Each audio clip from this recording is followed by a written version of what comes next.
air in the auditorium was thick with anticipation. Hundreds of eyes were locked on the stage, where a man of quiet confidence stood, preparing to speak. The energy in the room was undeniable. Some had come to listen, others to challenge, but all knew they were in for something unforgettable. He had barely begun his address when a sharp voice cut through the stillness. A reporter standing near the back wasted no time. "Isn't it true that your views are outdated? That you refuse to acknowledge the changing world around you?" The words hung in the air, laced with a challenge meant to disrupt the moment, to catch him off guard, to demand immediate justification. A murmur spread through the audience. Some shifted uncomfortably in their seats, others leaned forward, eager for what would come next. The question had been designed to provoke, and everyone knew it. The reporter's tone was not that of someone seeking clarity, but rather of someone attempting to seize control of the conversation. It wasn't just a question, it was an attack disguised as inquiry. He could have reacted in many ways. The expectation, perhaps even the hope, was that he would stumble, hesitate, or lash out. That was the strategy. Throw him off balance, force him into a defensive position, make the headlines about his reaction rather than his message. The interruption was no accident. It was calculated. People in the audience exchanged glances. Some whispered, waiting to see if he would fire back with equal force. Others simply watched in silence, measuring the weight of the moment. The tension was undeniable. The room, once filled with the steady rhythm of his speech, had been hijacked by a single piercing demand for an answer. There was a difference between disagreement and disruption. Healthy debate allowed for opposing perspectives. But this was something else entirely. This was an ambush, crafted to steal the narrative and twist the conversation into something unrecognizable.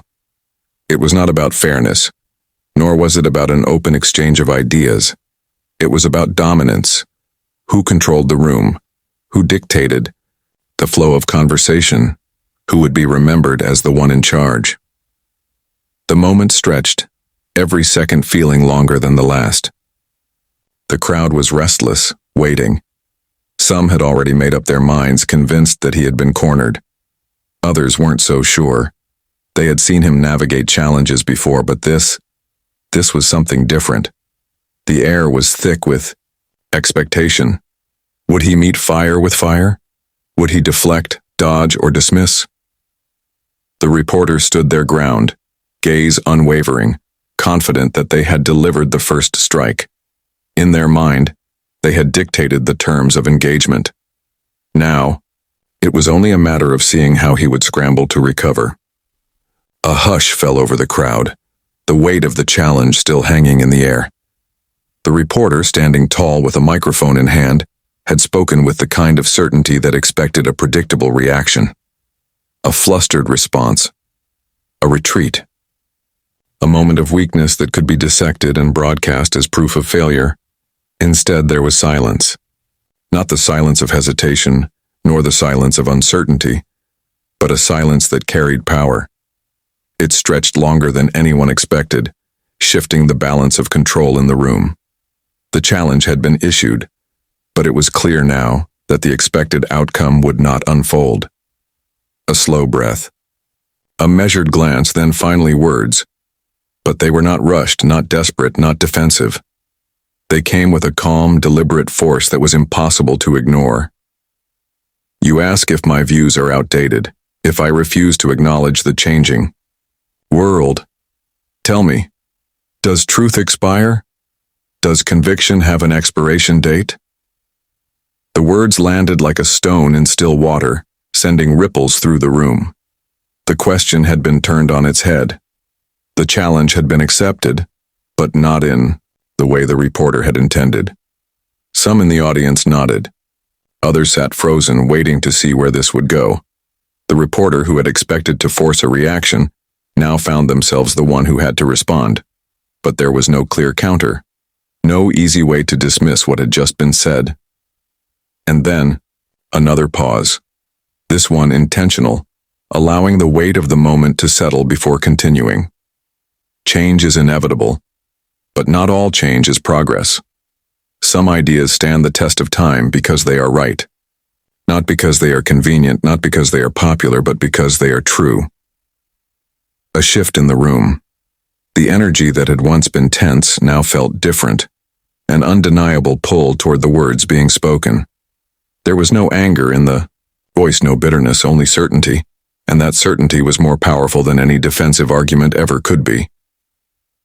The reporter opened their mouth, perhaps to fire back, but the opportunity had slipped away. This was no longer their moment. The floor belonged to the one who had taken control, not through volume or force, but through sheer unwavering resolve. If standing for something means being called outdated, then so be it. But I would rather stand firm on solid ground than drift aimlessly in a sea of ever-changing opinions.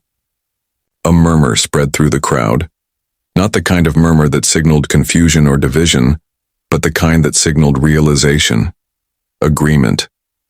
The kind that meant a single moment had shifted something far greater than just the conversation at hand.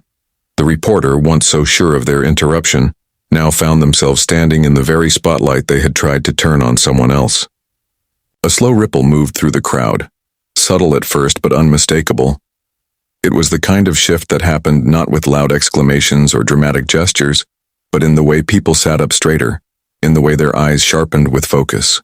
A moment ago, the energy in the room had been one of conflict, one side challenging, the other defending. But something had changed. The words had not been shouted, nor had they been delivered with anger. They had been calm, deliberate, and yet they carried a force stronger than any outburst could. The interruption that had threatened to take control of the narrative was now losing its grip. The audience, once held captive by the tension, was now being pulled in a different direction. In the back, a man who had been listening with folded arms now shifted forward, resting his elbows on his knees. A woman who had been shaking her head just minutes before now sat quietly, her expression unreadable. Conversations that had been whispered between neighbors had faded into silence. All attention had returned to the stage. A few people in the crowd started clapping, not the kind of applause meant to drown out an opposing voice, but the kind that came from genuine agreement, from something that resonated deep inside. Others hesitated, unsure at first, but then joined in. The sound grew, not in a chaotic burst, but in a steady, undeniable rhythm. The reporter, still holding the microphone, glanced around as if suddenly aware of how the atmosphere had shifted. They had expected pushback, maybe even some cheers, from those who shared their skepticism. But that wasn't what was happening. Instead, there was a new energy in the room, one that no longer revolved around their question, their challenge, or their interruption. The moment had been claimed by someone else. Expressions in the audience varied. Some faces showed quiet agreement, others deep thought, and still others the realization that they had just witnessed something significant. Some had entered the EU room uncertain, willing to listen but unsure of where they stood. Now, for many of them, there was no more doubt. In the front row, a young man leaned over to whisper something to the person beside him, nodding as he spoke. A woman a few seats down dabbed her eyes, though whether from emotion or simply the weight of the words no one could say. An older gentleman, arms crossed tightly over his chest at the start, now slowly uncrossed them. The clapping grew louder. What had started as a small gesture was now spreading. It wasn't forced. It wasn't manufactured. It was real. The challenge that had been thrown out so boldly had been met, not with anger, not with defensiveness, but with certainty. And now it was clear to everyone in the room that something greater had just taken place. As the final words settled in the air, the applause continued to build. It wasn't rushed or frantic, but steady and deliberate, the kind that carried weight. It was the kind of applause that wasn't just about agreement, it was about recognition. People weren't just responding to words. They were responding to the clarity, to the conviction, to the undeniable force of someone who had refused to be shaken. For some, the moment was a revelation. They had come expecting the usual back and forth, the standard political theater where accusations were met with rehearsed defenses. But this was something else. This wasn't a desperate attempt to salvage control of a conversation. This was ownership. A full command of the room, not through volume or force, but through the kind of confidence that didn't need to shout to be heard. The reporter, microphone still in hand, seemed uncertain. There was no easy way to counter what had just happened. The strategy had been to disrupt, to corner, to create a spectacle. But instead, the moment had slipped away from them entirely. What had been intended as a confrontation had become something else entirely, a defining moment, but not for the person who had issued the challenge.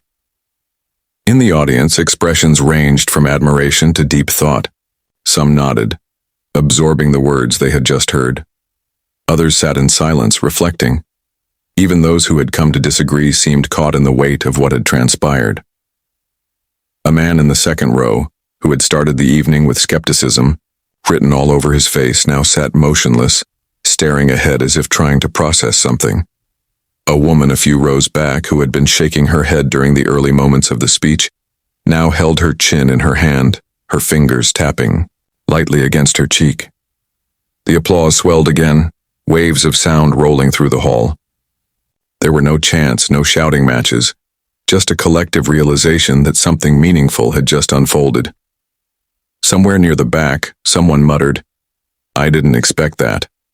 It wasn't clear if it was directed at anyone in particular, or if it was just a thought spoken aloud. Either way, it captured what many in the room were feeling. The energy had shifted completely. The narrative had changed.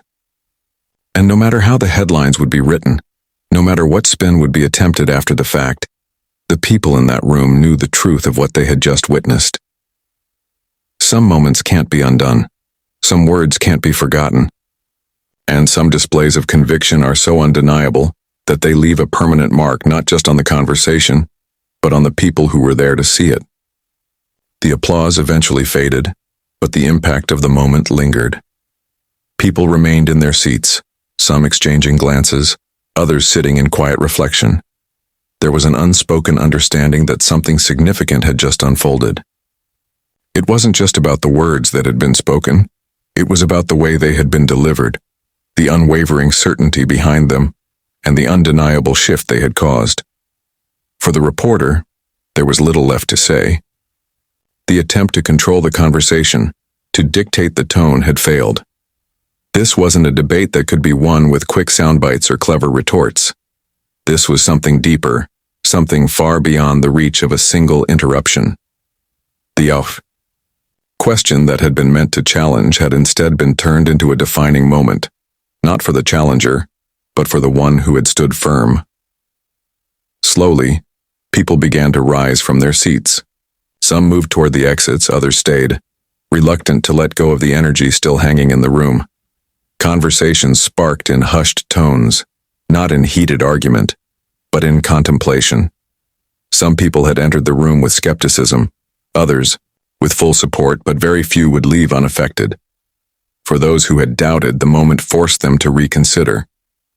It wasn't that they had been told what to think, it was that they had seen something undeniable. A rare display of conviction that refused to bow to pressure.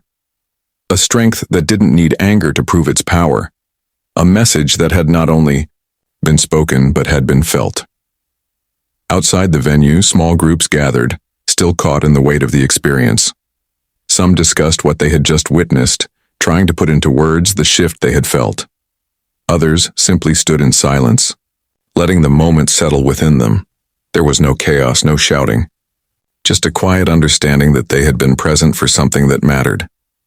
The reporter walking toward the exit seemed lost in thought. The plan had been to shake things up, to catch someone off guard, to turn the moment into a spectacle that could be dissected and analyzed in the days to come. But instead, the moment had taken on a life of its own. It hadn't been shaped by controversy or outrage.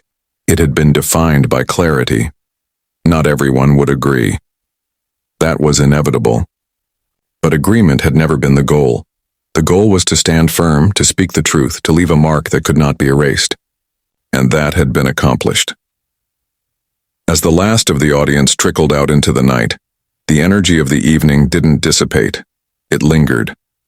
It followed them home, settled in their thoughts, and stayed with them long after the lights of the venue had dimmed, Because moments like this don't simply end when the applause fades. Moments like this continue to resonate, long after the words have been spoken.